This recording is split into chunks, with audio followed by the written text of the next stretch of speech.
चला तर मित्रांनो, आता जो काही पाठ्यक्रम F2 आहे शिक्षण प्रक्रिया व समाज, त्याचा लास्ट चॅप्टर जो राहिलेला होता तो आपण कंप्लीट करून घेऊया. त्याची इम्पॉर्टंट क्वेश्चन आणि एक्सप्लेनेशन करून घेऊया.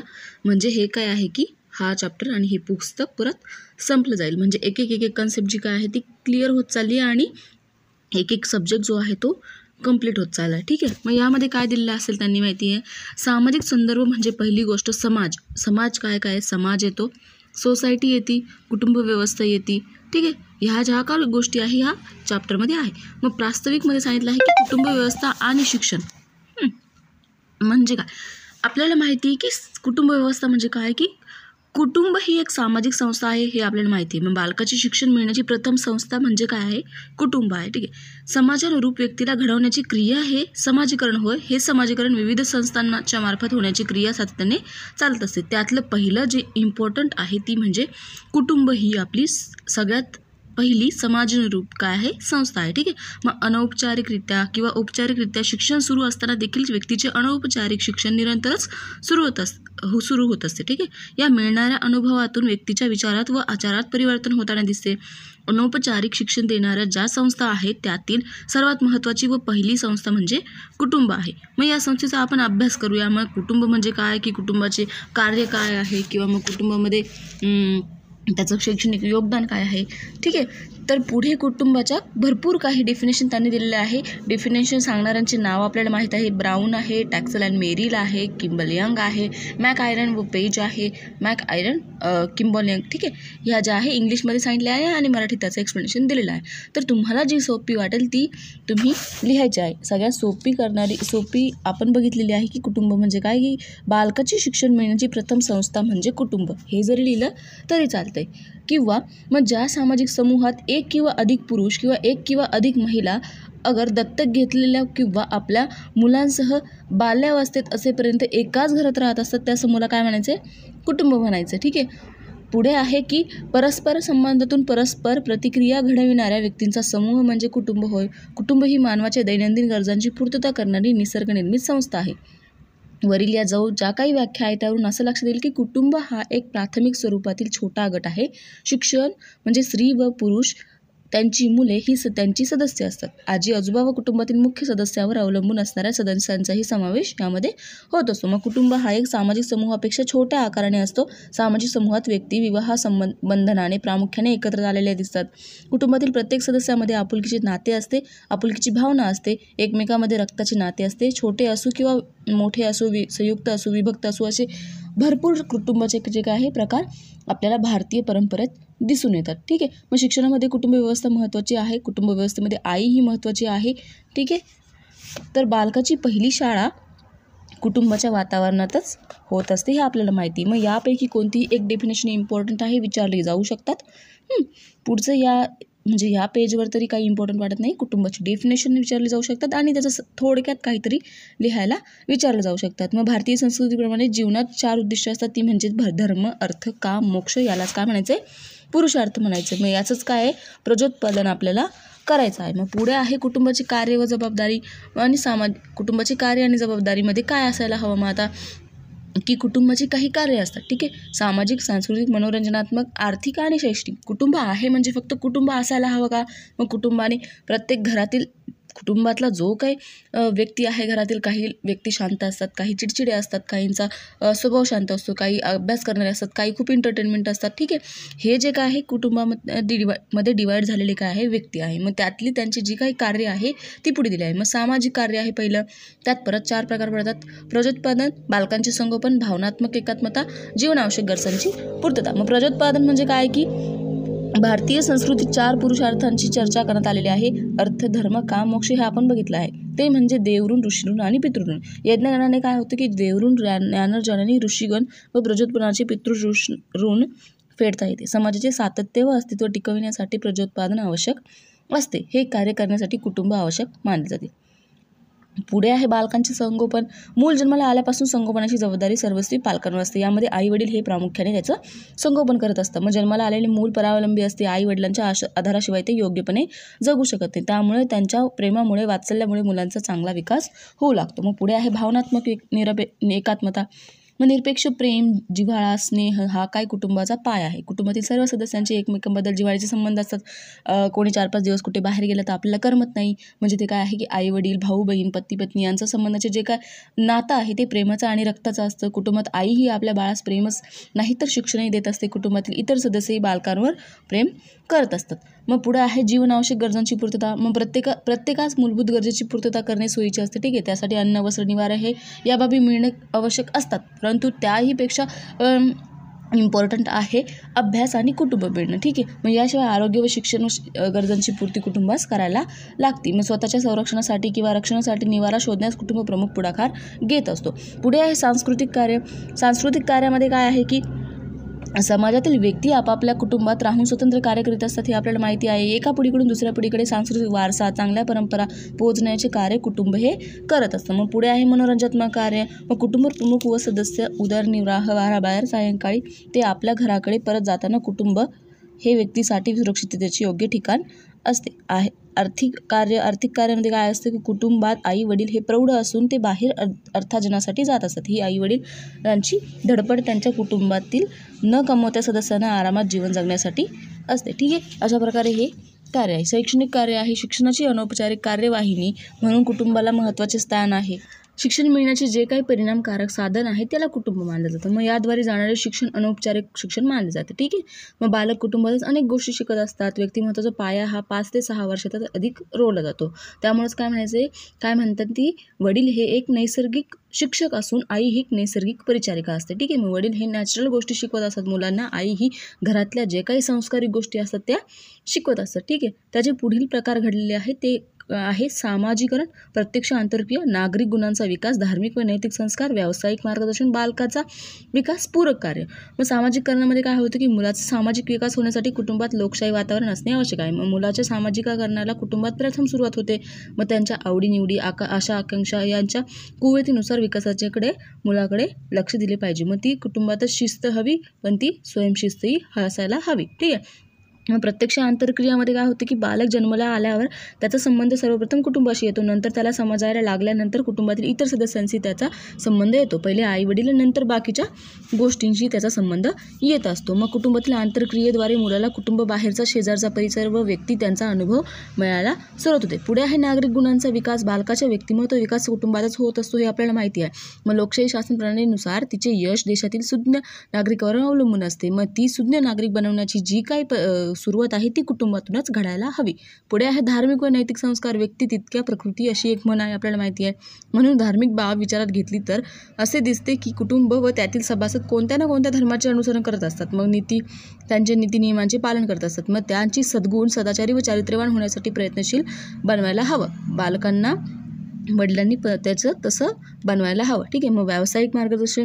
मग पूर्वी काय होतं की व्यावसायिक मार्गदर्शन कुटुंबातील बालकांना गरज भासत नव्हती, परंतु आता पिढ्यानपिढ्या जे काय व्यवसाय चालत होते पूर्वी तेच पालक पुढे घेऊन जात होते. परंतु आता व्यवसायाची गरज ही मुलांना जास्त करून भागत असते. मग जो व्यवसाय घरातले करतायत तोच व्यवसाय बालक करत नाही. त्यांच्या आवडीनिवडीनुसार तो व्यवसाय ते बदलत असतात. ठीक आहे, मग बालकांचा विकास त्याच्यामध्ये परत आहे शारीरिक, मानसिक, भावनात्मक विकास. हे 4 टप्पे पुढे आहे. ठीक आहे, हा इम्पॉर्टंट क्वेश्चन आहे. बालकांच्या विकासामधले जे टप्पे आहे ज्या पुढील टप्पे जे आहे शारीरिक, मानसिक, भावनात्मक आणि ज्ञानात्मक याच्यापैकी विचारलं जाऊ शकतं. ठीक आहे, मग मानसिक विकासामध्ये काय होतं की बालक कुटुंबातच राहत असल्यामुळे आपल्या मनातील इच्छा, विचार कुटुंबात मनमोकळेपणे सांगू शकतो. बाहेरच्या वातावरणात अबोल असणारी मुले जी आपली मते स्पष्टपणे घरात मांडतात. ठीक आहे, अशा रीतीने मानसिक विकास करण्याची सुरुवात करायला हवी. मग बालकांचा भावनात्मक विकास कसा होतो की बालकाचा भावनात्मक विकास जो काय आहे तो मोठ्या प्रमाणात कुटुंबात घडून येत असतो. मग त्या दृष्टीने भावनात्मक विकास होण्यासाठी कुटुंब सतत प्रयत्नशील असते. आई वडिलांजवळ बालक आपले मन मोकळेपणाने सांगू शकतं. मग बालकाला चांगल्या वाईट गोष्टींची आई वडील नेहमी माहिती देत असतात. मग बालकाचा राग शमवण्यासाठी आई वडील प्रयत्न करत असतात. अशा रीतीने बालकाच्या भावनात्मक विकास आई वडिलांचे योगदान अधिक असते. मग पुढे आहे ज्ञानात्मक विकास. ज्ञानात्मक विकास काय होतं की जास्तीत जास्त बौद्धिक विकास कसा होईल याची काळजी कुटुंबात घेतली जाते. मग यामध्ये काय होतं की कुटुंबात, समाजात इतरांसोबत कसा वागतोय, स्वतः निर्णय घेतोय की नाही याचा शहानिशा पालक सतत करत असतात. पुढे आहे पूरक कार्य आणि सहाय्यभूत कार्य. मग यामध्ये काय होतं की प्रत्येक वर्गातील विद्यार्थी वाढती संख्या या कारणाने औपचारिक संस्था म्हणजे शाळा होईल. प्रत्येक बालकाकडे योग्य लक्ष देऊ शकत नाही. त्यासाठी कुटुंब ही औपचारिक संस्था आहे. त्या म्हणजेच औपचारिक संस्थेला पूरक कार्य म्हणून पुढील मदत करू शकते. मग पाल्याचे स्वाध्याय पूर्ण करून घेणे, परीक्षेच्या दृष्टीने बालकाची योग्य तयारी करून घेणे, पाल्याच्या प्रगतीची चौकशी शाळेत जाऊन करणे, मुलास स्वयं अध्ययन करण्याची प्रोत्साहन देणे, सर्व शालेय जे आहे त्याची गरज जी आहे ती पूर्ण करणे, बालकाला चांगल्या सवयी लावणे, प्रगतशील हुशार मुलांचा संदर्भ घेऊन त्याला मार्गदर्शन करणे इत्यादी ज्या गोष्टी आहे त्या कुटुंब व्यवस्थित मुलांच्या विकासासाठी पूरक कार्य करणाऱ्या गोष्टी आहे. ठीक आहे. ब आहे शालेय वातावरण आणि शिक्षण. मग कुटुंबात संस्काराचा मूळ पाया घातला जातो हे आपण म्हणतो, ते खरं पण आहे. पण कुटुंबातून मूल जेव्हा शाळा या संस्थेत प्रवेश करतो तेव्हा संस्काराची मार्गदर्शनाची अनेक कवाडे मुलांसाठी खुली होतात. म्हणजे कुटुंबात मुलं खूप छान वागतात, परंतु शाळेत जेव्हा जातात तेव्हा त्यांचं ते अबोला धरून बसतात किंवा ते घाबरतात किंवा मग त्यांचं जे काय आहे ती बोलण्याची जी वृत्ती आहे ते शांत राहण्याचा प्रयत्न करतात. ठीक आहे. मग अशा वेळेस काय होतं की शालेय वातावरण योग्य असणाऱ्या शिक्षण संस्थेने देखील काळजीपूर्वक नियोजन करायला हवे. मग शिक्षणाचे काम करायला हवे. त्यासाठी काही महत्त्वाचे मुद्दे आहे ते आहे चरित्रविषयक प्रशिक्षण, देशप्रेम जागृतीचे प्रशिक्षण, आरोग्य प्रशिक्षण, समाजीकरण शिक्षण, स्वयं विकासाचे स्वातंत्र्य, विद्यार्थ्यांमधील भिन्नतेला महत्त्व देणे, कौटुंबिक संस्काराच्या अभावाची पूर्तता करणे, धार्मिक संस्थांचे कार्य, समाज जीवनावर शाळा या संस्थेचा प्रभाव, समाज परिवर्तनाचे मुख्य साधन शिक्षण हे आहे. ठीक आहे. या गोष्टींवर प्रभाव पाडला पाहिजे. पुढे आहे शालेय वातावरण आणि शिक्षण. शालेय वातावरण आणि शिक्षणमध्ये जवळपास 14 ते 15 पॉईंट आहे. 20 पॉईंट आहे जवळपास. त्यातले तुम्ही 5-6 जरी लिहिले व्यवस्थित पाठ करून किंवा मग व्यवस्थित लक्षात ठेवून तरी मार्क्स मिळले जाते. मग त्यामध्ये काय आहे की पहिलं बौद्धिक प्रशिक्षण, मानसिक प्रशिक्षण. विचारशक्ती ही मानवाला मिळालेली वरदान आहे. या शक्तीला योग्य चालना देणे, त्यांचा विकास करणे, शिक्षणाचे कार्य यासाठी विद्यार्थी हा केवळ पुस्तकी पंडित बनून चालणार नाही. बुद्धिमान आणि विचारशील व्यक्ती जेव्हा त्याचा विकास झाला पाहिजे, त्याचा योग्य त्याला जे काही जीवन प्रणाली आहे त्याचा जीवन प्रणालीत योग्य रीतीने त्याचा वागणूक झाली पाहिजे, तेव्हाच तो काय होतो त्याचं प्रशिक्षण हे होत असतं. पुढे आहे चरित्रविषयक प्रशिक्षण. माणसाच्या इतर बाजूंनी विकास केला तर नीतिमत्ता वाईट असते, तो कलंकच असतो. मग ठीक आहे. म्हणजे एखादी मुलगी आहे ती खूप छान आहे दिसायला, परंतु ती आतून एकदम खराब म्हणजे एकदम घाण बोलते, कोणाला काहीही बोलते. मग ते काय आहे त्याचं चरित्र जे आहे ते चांगलं नाही आहे. परंतु एखादा खूप काळा सावळा मुलगा आहे, परंतु त्याचं मन एकदम सॉफ्ट आहे, सर्वांशी तो प्रेमाने आपुलकीने वागतो, म्हणजे काय आहे त्याचं चरित्र जे काय आहे चांगलं आहे. ह्याचं जे काय कार्य आहे ते शिक्षकाने महत्त्वाचे ध्येय त्याच्यामध्ये ठरलेले असतं. मग समूह जीवनाचे प्रशिक्षण म्हणजे शालेय वातावरण समूह जीवन धडे मुलं शिकत घेत असतात. मग वर्गामध्ये सर्व प्रकारची मुलं असतात, सर्व जातीभेदांची मुलं असतात, ते सगळेजण एकत्र येऊन राहतात. त्यामुळे ते त्यांचं काय होतं समूह जीवनाचं जे काय होतं प्रशिक्षण होत असतं. मग देशप्रेम जागृतीचे प्रशिक्षण, आरोग्य व स्वच्छतेचे प्रशिक्षण, संस्कृतीचे संरक्षण व हस्तांतरण, समानतेचे शिक्षण देण्याचे कार्य. म्हणजे शिक्षण काय होतं की कितीही म्हणजे कोणत्याही कास्टचा मुलगा असो, कोणत्याही जातीचा असो, सगळ्यांची परंपरा, वेशभूषा सगळं काय आहे ती वेगवेगळं आहे, परंतु त्यांना सगळ्यांना समान शिक्षण आहे. ठीक आहे. हे जे काय ही गोष्ट आवश्यक आहे. मग ज्ञानाचे संवर्धन, मानसिक शक्तींचा विकास. मग ज्ञानाची बीजही माणसाच्या ठिकाणी सुप्त रूपात वसत असते, हे आपल्याला माहिती आहे. आपले मन ज्ञानाची खाण आहे. ज्ञानप्राप्ती म्हणजे स्वतःजवळ असलेल्या ज्ञानाची प्राप्ती होणे. एखाद्या रोपट्याला जसा नैसर्गिक विकास होतो तसाच तो मुलाचाही होत असतो. शिक्षणाचे फक्त त्याच्या विकासातील अडथळे दूर करायचे आहे. यामुळे मुलाच्या मानसिक शक्तींचा जो काय आहे विकास व्यवस्थित होईल. मग समाजीकरणासाठी शिक्षण. समाजातील सर्व घटकांशी जेव्हा बालकाला संपर्क यायला लागतो तेव्हा समाजीकरणाची सुरुवात झाली असे म्हणता येईल. ठीक आहे. मग नेतृत्व गुणांचा विकास. समाजात पुढे होऊन योग्यरित्या मार्ग दाखविणारा नेता हा उत्तम नेतृत्व गुणांद्वारे तयार झालेला असतो. मग शालेय वातावरण या नेतृत्व गुणांचा विकास होण्यासाठी पोषक वातावरण तयार करणे गरजेचे आहे. मग समाजाची गरज पूर्ण करणारी व्यक्ती निर्माण होत असते त्यातून. ठीक आहे. पुढे आहे शास्त्रीय व तांत्रिक दृष्टिकोन विकसन संवर्धन. हल्लीच्या काळातील बालकांच्या जन्मतः हा जो काही विकास आहे त्यातून काय झालं की तांत्रिक दृष्टिकोन आहे तो विकसित झालेला आहे. पुढे आहे नैतिक शिक्षणासाठी जबाबदार असलेल्या व्यवस्था. मग शालेय वातावरणाशी निगडीत असलेले जे काही नैतिक शिक्षण आहे पर्यायाने व्यवस्थेसाठी मोठी जबाबदारी आहे हे आपल्याला माहिती आहे. मग उत्तम नागरिक तयार करण्यासाठी नैतिक गोष्टीवर काम विश्वास ठेवणे आवश्यक आहे. त्यापुढे आहे स्वयंविकासाचे स्वातंत्र्य, समापयोजन, उत्पादक कार्याची वृत्ती, व्यावसायिक शिक्षण देण्याची जबाबदारी. पूर्वी काय होतं की शिक्षण पूर्ण केल्यावर त्यास उदरनिर्वाहाचे साधन अथवा व्यवसायात पदार्पण करण्याची संधी मिळाली पाहिजे. शालेय वातावरणातून व्यावसायिक शिक्षणाची पायाभरणी योग्य तऱ्हेने होणे आवश्यक आहे. मग कोणताही व्यवसाय निवडायचा असेल तर प्रत्येकाला त्यासाठी योग्य मार्गदर्शन करायला हवे. मग विद्यार्थ्यांमधील भिन्नतेला महत्त्व देणे आवश्यक आहे. मग विद्यार्थी हे वेगवेगळ्या प्रकारची कोणती ना कोणती सुप्त शक्ती त्यांच्यामध्ये आढळत असते, त्यामुळे त्यांच्यामध्ये भिन्नता असते. ही भिन्नता शिक्षण व्यवस्थेकडून अचूक ओळखणे गरजेचे आहे. पुढे आहे कौटुंबिक संस्काराच्या अभावाची पूर्तता.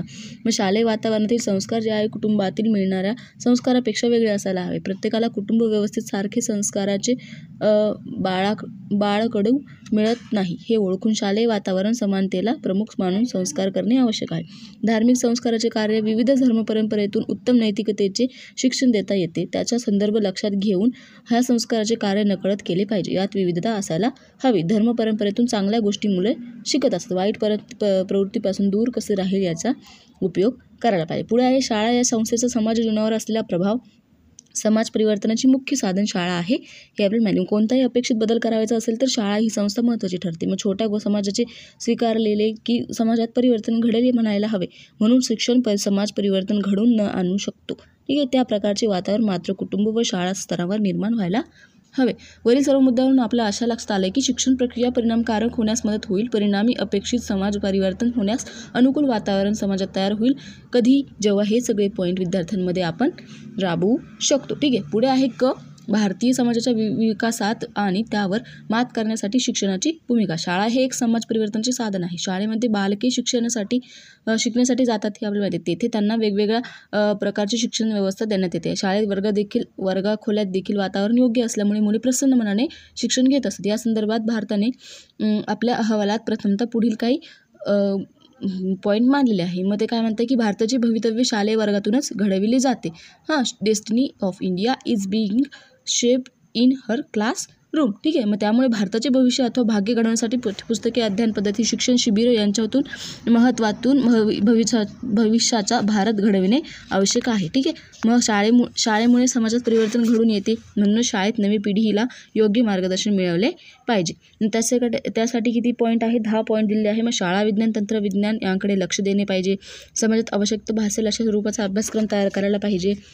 शाळेत विद्यार्थ्यांवर उत्तम संस्कार करता येतात. विद्यार्थ्यांच्या आवडीनिवडीप्रमाणे शिक्षण देण्याची सुविधा परिणामकारकपणे राबविणे आवश्यक आहे. देशात असलेल्या रूढी परंपरा ज्या काय आहे, अंधश्रद्धा, त्यावर योग्य उपाय सुचवून त्यांचे निराकरण करायला शाळा ही उत्तम स्रोत आहे. ठीक आहे. मग दारिद्र्य व बेकारीची समस्या वाढती. प्रचंड लोकशाहीमुळे काय झालं की दारिद्र्य व बेकारीची समस्या जगभर प्रसिद्ध आहे. मग भारतासारख्या विकसनशील देशामध्ये काय झालं की या समस्येमुळे मोठे ग्रहण लागल्यासारखं दिसून येतं. या समस्येवर अचूक तोडगा काढण्याचे काम शिक्षण करू शकतं. पुढे आहे शिक्षणातून सांप्रदायिक भावना काढून टाकणे. 2 पिढ्यांमधील विचारांचा एक वाक्याची जी आणण्यासाठी अंधश्रद्धा, वाईट चालीरीती यापासून समाज मुक्त केला पाहिजे. त्यामुळे समाज परिवर्तन जलद गतीने होण्यास मदत होईल. मग पुढे आहे परीक्षेत पास करणे हा हेतू न राहता उत्पादन शक्तीला वाव देणारे शिक्षण हवे. म्हणजे छोट्या गावामध्ये काय होतं की परीक्षेत मुलांना पास करून देतात. परंतु हे जेव्हा बदलेल तेव्हाच विद्यार्थी हा चांगला विकसनशील आणि पूरक ठरवू शकतो. ठीक आहे.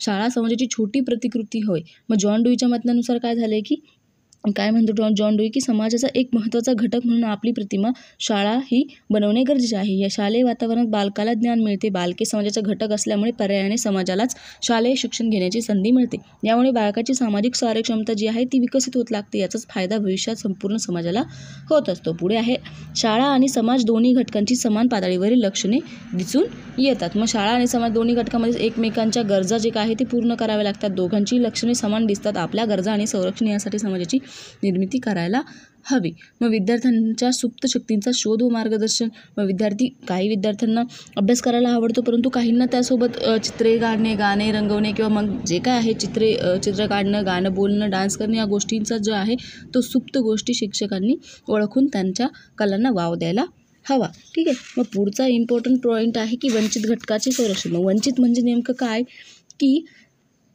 आपल्याला माहिती की आपण बघतो जे काय रोजगार समस्या असतात, ज्यांची दारिद्र्य कुटुंब असतात, अल्पसंख्याक जे लोक असतात, सपोज रस्त्यावर राहणारे झोपडपट्ट्यांमधले जे लोक असतात त्यांच्या मुलांना काय होतं शिक्षण घेता येत नाही किंवा शिक्षण भेटले जात नाही. त्यांना काय म्हणायचं आहे वंचित. म्हणजे काय की ज्या परिस्थितीमुळे व्यक्तीला सुप्त सामर्थ्याचा विकास होण्यास अडथळा निर्माण होतो ती संस्था म्हणजे काय वंचित संस्था होय. मग अशा स्थितीत व्यक्ती म्हणजे वंचित होय.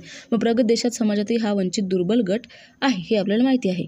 मग सामाजिकदृष्ट्या वंचित लोकांचा गट बनला व तो गट शतकानुसार की शतक अपेक्षित आहे. मग या घटकामध्ये काय होतं की सामाजिक, आर्थिक, राजकीय, सांस्कृतिक, शैक्षणिक अन्याय त्यांच्यावर होत राहिला. मग समाजात मुख्य प्रवाहापासून हे गट वेगळे झाले आहे. मग मुख्य समाजाने नाकारलेला गट असे स्वरूप त्यामध्ये दिसून आले. मग त्यामध्ये कोणते गट आहे? रोजंदारीत काम करणारे लोक, मजूर लोक, दारिद्र्य कुटुंब, अल्पसंख्याक लोक, अजून म्हणजे ह्या सर्वांच्या आर्थिकदृष्ट्या फारच हालाखीच्या होते. त्यामुळे त्यांना शिक्षण घेणं हे शक्य नव्हतं किंवा मग भारतातील वंचित मुले बहुतांश अत्यंत दारिद्र्य कुटुंबातील होती, त्यामुळे त्यांची जी पोटाची खळगी भरवण्यासाठी लहान वयातच त्यांना मोलमजुरी करावी लागते, म्हणून त्यांचे जे शिक्षण आहे त्यांच्यापर्यंत पोहोचू शकले नाही, त्यामुळे त्यांना म्हणायचं आहे वंचित गट किंवा मग वंचित वस्ता. मग त्यांचं काय होतं की वंचित व दुर्बल मुलांची वैशिष्ट्य काय काय आहे, सर्वसामान्य मुलांपेक्षा या मुलांची लक्ष कमी असते, आजूबाजूच्या गोष्टीचे निरीक्षण करत नाही, वाचन अध्ययनाची गोडी नाही, साधे अर्धवट वाक्यात बोलणे असते, श्रवणशक्ती व निरीक्षण शक्ती कमी असते, त्यांचे वागणे अतिरेकी, चढाईखोर किंवा भांडखोर असतं, नैतिक मूल्यांची योग्य जोपासना होते, म्हणजे त्यांना जे वळण आहे ते शाळेकडूनही भेटत नाही, समाजाकडून भेटत नाही आणि घरी जे आहे आपले आई वडिलांकडून भेटत नाही, त्यामुळे मग त्यांची जी काय वळण जे आहे ते भांडखोरी किंवा दरोडेखोरीसारखे असतात. ठीक आहे. मग त्याचं काय होतं की सध्याचे युग लोकशाहीचे युग आहे, व्यक्ती स्वातंत्र्याचे आहे, मानवता, धर्मनिरपेक्षता व बौद्धिक प्रगती, मनाची विशालता ही सध्याच्या युगाची वैशिष्ट्य आहे. मग समाजातील प्रत्येक घटकाची प्रगती ही उन्नती झाली पाहिजे, हा ध्यास असायला हवं. मग वाढते शहरीकरण, शिक्षण आणि समाज परिवर्तन, वंचित याची डेफिनेशन विचारली जाऊ शकते, बाकी काय नाही. ठीक आहे. मग वाढते शहरीकरण म्हणजे काय की वाढत्या शहरीकरणास व्यावसायिक व औद्योगिक क्षेत्रातील प्रगतीचे केंद्रीकरण हेही जबाबदार आहे, कारण वस्तू उत्पादन करण्यासाठी लागणारे कुशल मनुष्यबळ हे विविध क्षेत्रात गरज म्हणून लागते. मग शहरीकरणामुळे काय होतं की लोकांच्या राहणीमानाचा दर्जा सुधारला असा भास देखील काही वेळा होतो, पण शहरीकरणात सर्वच समाज सुधरू शकत नाही, त्याचाही परिणाम समाज व्यवस्थेवर होतो. राष्ट्राची जी शास्त्रीय आणि तांत्रिक प्रगती व्हायची असेल तर लोकांना योग्य तऱ्हेचे शिक्षण मिळाले पाहिजे. अधिक कसदार धान्य निर्माण करणे, कारखाने उभारणे, आरोग्यदायक व सुखदायक जीवनासाठी शास्त्रीय ज्ञान वापरणे, आंतरराष्ट्रीय व्यापारी सहभागी होणे इत्यादी उद्दिष्टांमुळे काय होतं, या उद्दिष्टांची पूर्तता करणे शिक्षणाची नितांत आवश्यकता आहे. मग खरं तर समाज हा सतत बदलत असतो, तुम्ही जाणीवपूर्वक समाजात बदल करा अथवा नका करू, तो आपल्या परीने बदलत असतो. ठीक आहे. म्हणजे तुम्ही झाडे लावा नका लावू, परंतु सरकार जे काय आहे रस्त्याच्या कडाकडाला सुद्धा झाडं लावा जातो, म्हणजे समाज हा काय होतो, बदलत असतो. ठीक आहे. मग हा तर खरे तर अतिशय व्यापक असा शब्दप्रयोग इथे आलेला आहे. मग त्यामुळे काय होतं की त्याच्यामध्ये परिवर्तन होणं गरजेचं आहे. मग परिवर्तन म्हणजे योग्य दिशेने झालेली प्रगती, परिवर्तन म्हणजे विकास, प्रगती व विकास या अर्थाने समाज परिवर्तन हा शब्दप्रयोग आपण वापरतो. मग शिक्षण हा एक परिवर्तनाचा मूलभूत घटक आहे, या घटकाचा योग्य वापर केला तर परिवर्तन लक्षात येईल. शिक्षणाच्या माध्यमातून आपण ज्ञानाबरोबर मूल्यांचे देखील पेरणी करत असतो. मग काय त्याच्यामुळे त्याच्यासाठी काही शैक्षणिक उपक्रम वापरलेले आहे. मग ते आहे सक्तीचे सार्वत्रिक व मोफत शिक्षणाच्या सुविधा.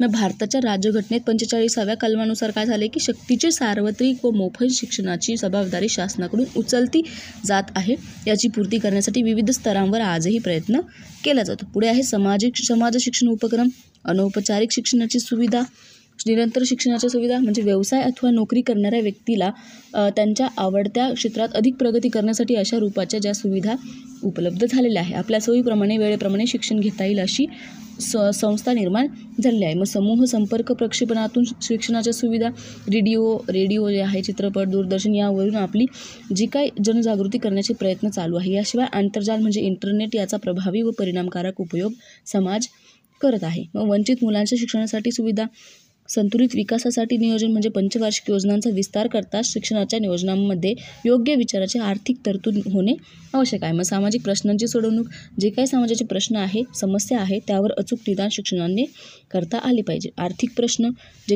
प्रश्न आहे, सर्व क्षेत्रात कार्यकक्षेत जाऊन शिक्षणाचा आपल्याला विचार करावा लागतो, यासाठी नियोजनबद्ध पद्धतीने आपल्याला वाटचाल करायला हवी. चांगली जीवनमूल्य रुजवणे म्हणजे शिक्षण म्हणजे समाज विकास म्हणजे देशाची प्रगती, पर्यायाने जगाची प्रगती, परंतु ही प्रगती होताच शिक्षणाच्या माध्यमातून चांगली जीवनमूल्येही रुजली गेली पाहिजे. जे आपण 10 जीवनमूल्ये बघितलेली आहे, म्हणजे राष्ट्रीय एकात्मता आहे, नीटनेटकेपणा आहे, धर्मनिरपेक्षता आहे, स्त्री पुरुष समानता, हे काही 10 मूल्ये आहेत ती आपल्यामध्ये रुजली गेली पाहिजे. पुढे आहे शिक्षण प्रक्रियेबद्दलची बदलती विचारसरणी. शिक्षण प्रक्रियेबद्दलची बदलती विचारसरणी, नंतर समाजातील दारिद्र्य, समाजातील वाढता भ्रष्टाचार हा एक समाज विकासातील मोठा अडथळा आहे. ठीक आहे. म्हणजे ती मूल्यांची जपवणूक, रुजवणूक शिक्षण व्यवस्थेत फक्त बोलण्यापुरती राहिलेली आहे, प्रत्यक्ष मात्र त्याची जाणीवपूर्वक व हेतुपूर्वक सर्रास भ्रष्टाचार होताना दिसत आहे. मग ही परिस्थिती आहे ती शिक्षण संस्थेतून बदलू शकते. मग शिक्षणाच्या हक्काविषयी उदासीनता म्हणजे ज्यांना शिकायचं आहे परंतु त्यांना शिक्षण भेटत नाही आहे, त्यासाठी विद्यार्थी काय होता जिथे म्हणजे जास्त डोनेशन देऊन ॲडमिशन घ्यायला लागतं आहे ते शिक्षणाच्या हक्कासाठी त्यांची उदासीनता जी काय आहे ती होत असते. त्यामुळे ती दूर करण्याचा प्रयत्न शिक्षणातून झाला पाहिजे. प्राथमिक शिक्षणाचे सार्वत्रिकरण, केंद्र सरकारला प्राथमिक शिक्षणाच्या सार्वत्रिकरणासाठी कायदा करावा लागला. प्राथमिक शिक्षण आता कायद्याने सक्तीचे करण्यात आलेले आहे, परंतु त्यासाठी पुरेसा अर्थपुरवठा उपलब्ध नाही आहे. तथापि शासनाने प्रयत्न ह्यासाठी चालू आहे. परंतु प्राथमिक शिक्षणाचा मूलभूत अधिकार जो आहे तो उद्या फार मोठ्या परिवर्तन घडून येणार आहे त्याच्यात. मग पुढे आहे साक्षरतेचे प्रमाण.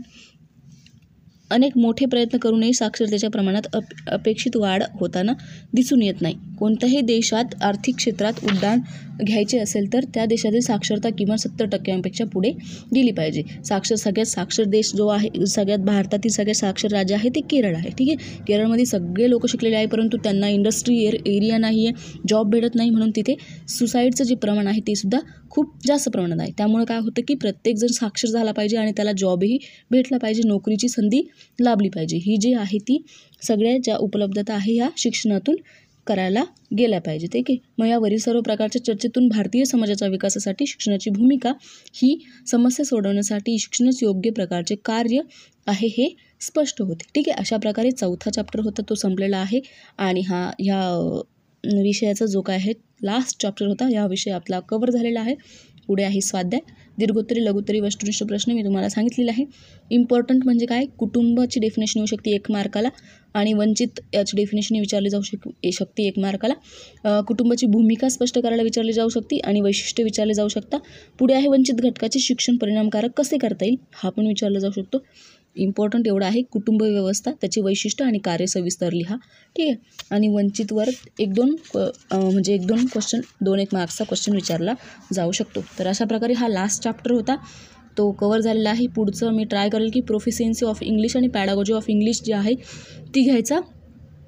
ते मी का मागे सोडलं आहे, कारण बऱ्याच वेळेला काय होते की जे हिंदीतला डी.एड आहे, म्हणजे हिंदीतल्या डी.एडचा जो सिलॅबस आहे, क्वेश्चन आहे, आन्सर आहे, एक्सप्लेनेशन आहे, चॅप्टर आहे, हे सगळं भरपूर ठिकाणी दिलं आहे. परंतु मराठीवर काय होतं की बऱ्याच वेळेला मराठीचा जो सिलॅबस आहे महाराष्ट्राचं डी.एड ते कुठेच नाही आहे. शक्यतो इतकं डीपमध्ये कोणी सांगितलेलं पण नाही आहे आणि पाहिजे तसे क्वेश्चन आणि एक्सप्लेनेशन नाही आहे. त्यामुळे मी मराठी सब्जेक्टवर जास्त भर दिला आहे. इंग्लिशची पॅडागॉजी आणि प्रोफिशियन्सी ऑफ इंग्लिश हे कुठेही भेटेल तुम्हाला, तरी पण मी ट्राय करणार आहे ते एक्सप्लेन करायचं. तसं माझं चाललं आहे की F1, F8, F2, F7 असं चाललं आहे घ्यायचं. ठीक आहे, तर अशा पद्धतीने मी ट्राय करते जसं होईल तसं. तर पुढचा ट्राय असेल की प्रोफिशियन्सी ऑफ इंग्लिशवर फर्स्ट चॅप्टर मी एक्सप्लेनेशन देईल आणि इम्पॉर्टंट क्वेश्चन पण देईल. ठीक आहे, तर भेटूया परत पुढच्या व्हिडिओमध्ये. Bye bye, take care. चॅनलला सबस्क्राईब करा, लाईक करा, शेअर करा. ठीक आहे, बाय बाय, टेक केअर.